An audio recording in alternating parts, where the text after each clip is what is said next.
एक विशेष कारण है। एक दिन तुमने रास्ते में चलते हुए एक गाय को देख करके उस गाय को तुमने प्रणाम नहीं किया। तुमने उस गाय को प्रणाम नहीं किया, तुमने गौ माता का अपमान कर दिया।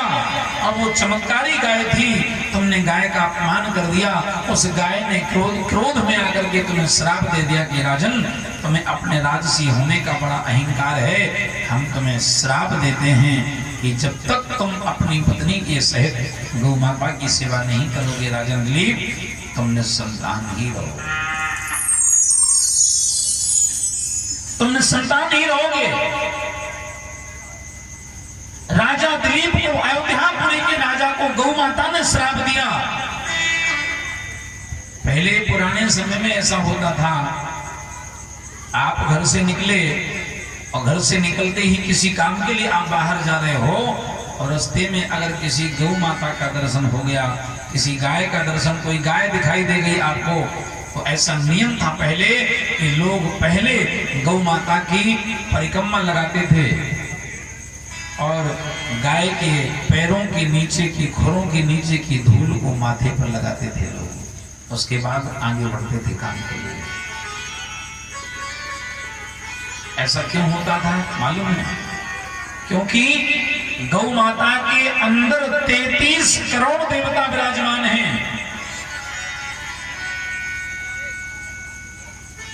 आप लोग जानते होंगे, भगवान विष्णु ने, नारायण भगवान ने एक बार सब देवताओं को वैकुंठ में बुला करके आदेश दिया कि तुम सब के सब देवता गौ माता के शरीर के अंदर विराजमान हो जाओ। भगवान का आदेश मिला, कोई देवता गौ माता के खुरों में जाके बैठ गए, कोई पूंछ में, कोई सींग में, कोई कहीं। महाराज 33 कोटि देवता होते हैं हिंदू धर्म में, सबके सब देवता गाय के एक एक रोम रोम में जाकर के विराजमान हो गए। सबके सब देवता गौ माता के शरीर में विराजमान हो गए, कोई जगह बाकी नहीं बची। लेकिन सबसे बाद में लक्ष्मी माता, लक्ष्मी मैया और गंगा मैया, ये दोनों माताएं सबसे बाद में पहुंची और भगवान से प्रार्थना करने लगी, प्रभु जहां सब देवता रहते हैं हम भी वहां रहना चाहते हैं, आप हमें रहने के लिए कोई उचित स्थान दो। भगवान ने कहा कि तुम दोनों देवियां देव से आई हो, कोई जगह बाकी बची नहीं, अब हम तुम्हें कहां जगह दे दें।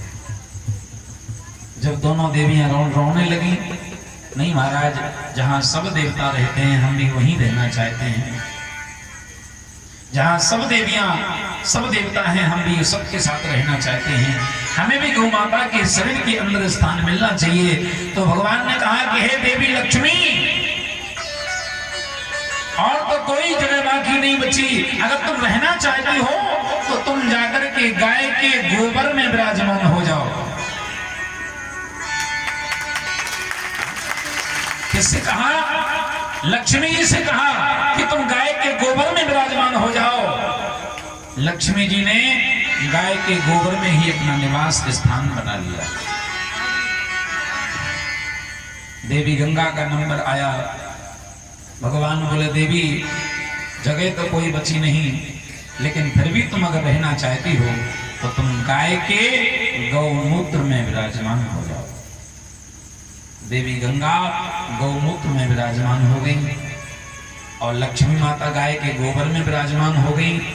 महाराज तब से, उस समय से ये नियम बन गया कि जब भी भगवान की पूजा होती है, कुछ भी होता है, तो जब तक गाय के गोबर से चौका न लगा दिया जाए, गाय के गोबर से लीपा जाता है और गाय के गोबर के ही गणेश बनाए जाते हैं। चाहे सोने की मूर्ति क्यों ना हो गणेश जी की, लेकिन गोबर के गणेश तो हर शुभ काम में बनाए ही जाते हैं।